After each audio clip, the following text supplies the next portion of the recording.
Josh Raven here with the Daily Dot at DreamHack Austin, joined by Relyks from Team Selfless. And now I kind of want to start with the important issues, you know. We want to get to the important matter of things. And you mentioned before the interview started that there's a little something going on with your facial hair there, and it had something to do with Team Selfless. Do you want to kind of enlighten the viewers what's going on there?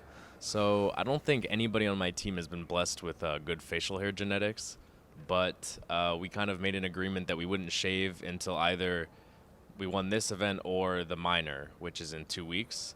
So we're going to be looking kind of rough because this is about as long as it grows, and it just looks like dirt on my lip. I think it looks great. Who do you think is going to come off worse from that out of your team?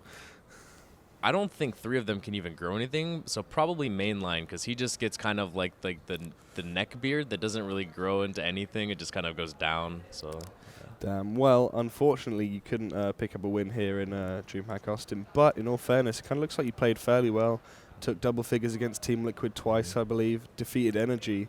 Are you, even though you couldn't make it out of the groups, are you kind of proud of how you played? Do you think you guys did well as a team? Yeah, I think one of the biggest things we look for is improvement. You know, winning is obviously the goal, but you always want to be improving. We just literally 5 days before this event, we were in London for Gfinity, the CEVO finals, and we got absolutely demolished by Dignitas and SK. That was the first LAN as this 5, and also 2 of my teammates' first LAN. So we were just kind of getting any experience we can as a team under our belt, and I think that we played much better here.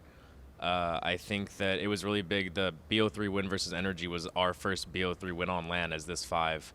And the fact that versus Liquid, you know, we got rolled on Dust 2, and then we took it to Train, and we started a comeback too late, unfortunately. It was 15-5. I think we lost 16-10 or 16-11, but if we would have won a pistol on Train or gotten a few more CT rounds, we might have been able to even take it to a 3rd map. So I think for us, it's I think we can be proud of that, the fact that we can see visible improvement, and we're definitely playing better. You mentioned there the game against Energy, the best of 3. I believe it was on, was it Overpass, where you kind of clutched around without having a mouse, and everyone saw it on stream, and everyone was kind of thinking, what on earth is he doing moving back and forward? So explain what was going on in your mind during that situation, how you were able to kind of pull it off. So on Overpass, I lurk outside of B. That's my role on T side. So we were just kind of going around defaulting, and all of a sudden I couldn't move my mouse. And I told my team in TeamSpeak, and I was standing up. I was plugging it into different USB ports. I thought maybe the port had died, and it got down into a 3v3, and my team took the B site, and they planted. And so I was trying to figure out what could I do. I opened up console, and I was trying to bind my spacebar to shoot so I could just maybe throw nades. And I ended up getting into a 1v1 with Gabi, and so I was like, I guess all I can do is move.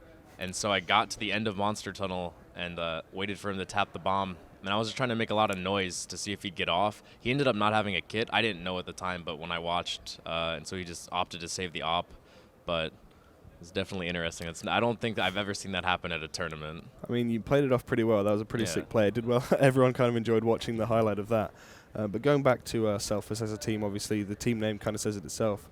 A lot of people thought when Kusta left the lineup to go and join Team Liquid that the team would pretty much disband or fail. And you guys have now come back up, and it seems like you start at the start of some sort of rise now into the real top levels of NA Counter-Strike, to be honest. What do you think is the key for you guys? Is it that family mentality that you kind of have, or the team before the player thing that you've got going on?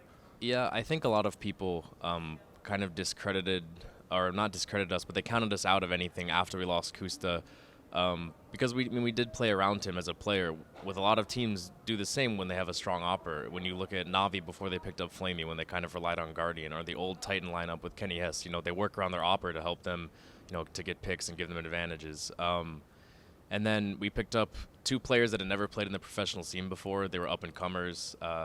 You know, we liked practicing and scrimming with them when we were trying them out.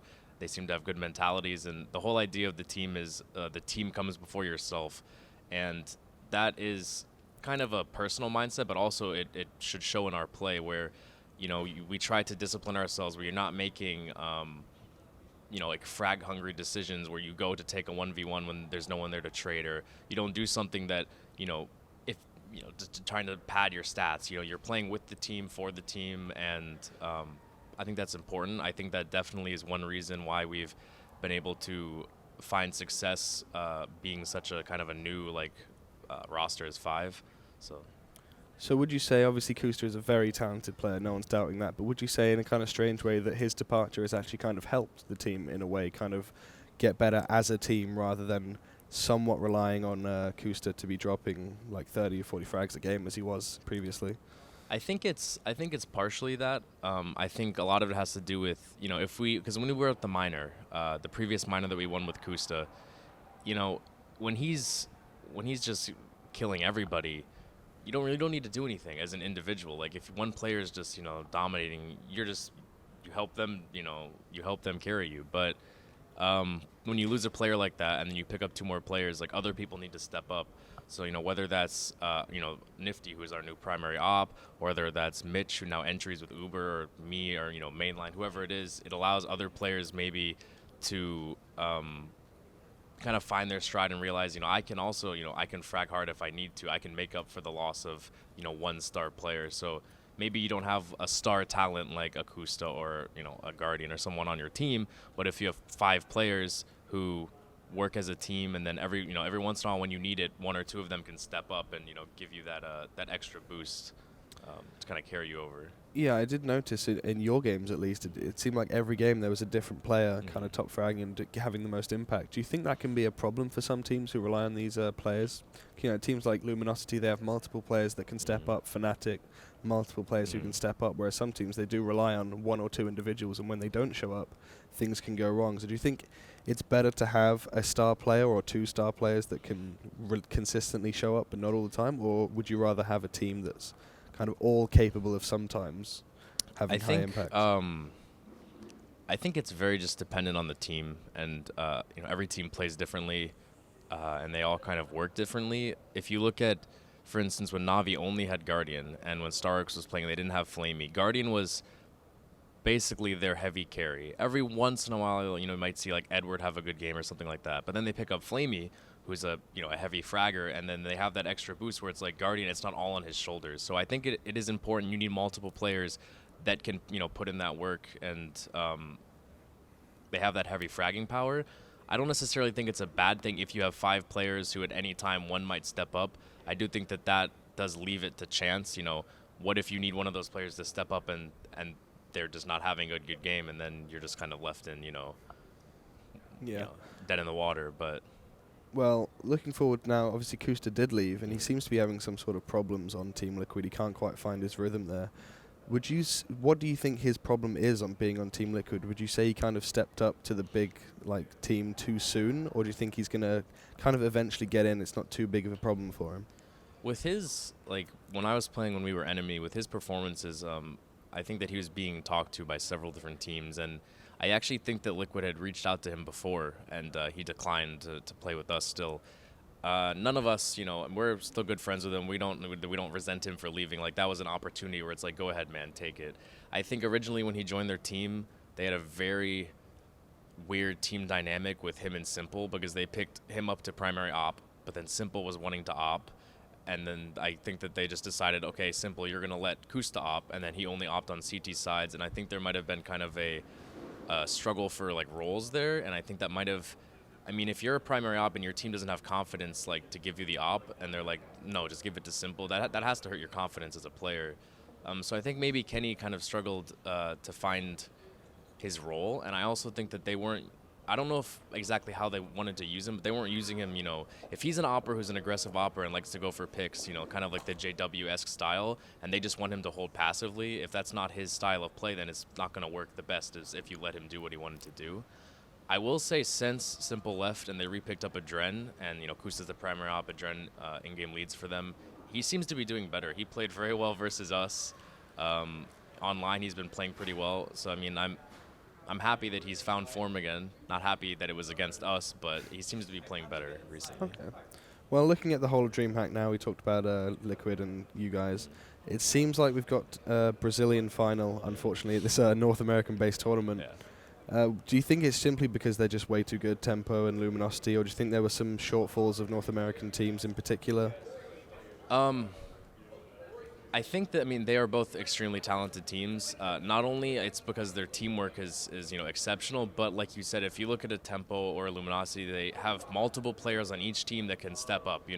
If N1 isn't fragging out for Tempo, Phelps has 30 frags in a game. If it's not, Fallen's not having a great game, Cold is there. They have multiple players that can step up. They have excellent teamwork. That's not to say I don't think one of the North American teams could have beat them. We were watching the end of the Liquid and LG game, and Liquid looked like they were out on the second map. They ended up losing 16-14, but they almost brought it back. That could have gone to a third map, which would have been Overpass. I still think LG might have won that. But I think a lot of it is how they practice, and they practice a lot against each other, which will be interesting to see how they play in the final, because if you practice a lot against someone, they know how you play. I think they're very good, but I don't think that's to say, if Liquid was on fire, that they couldn't have beaten LG and found Tempo in the finals. We spoke to JDM yesterday after their loss to Cloud9, and he mentioned that he actually prefers playing against European teams because everyone in North America knows exactly how you play because of all these online matches, all the scrims and whatnot. Do you kind of take that sentiment that in North America everyone has kind of figured out each other already, so it can kind of go either way any given day? It's sad to say, but a lot of North American teams do not scrim how they actually play. And I don't think it's not like a strategy. They're not like, okay, we're going to scrim these teams differently so they think that's how we'll play in a match. I think it's just bad practice. They will make what people say scrimmy plays. So they'll play hyper aggressive the whole scrim. They're always pushing. They're not playing smart. And then you watch them in a match and they're not doing that. And so I think it's hard to find good practice in North America. And because of that, you practice how you play.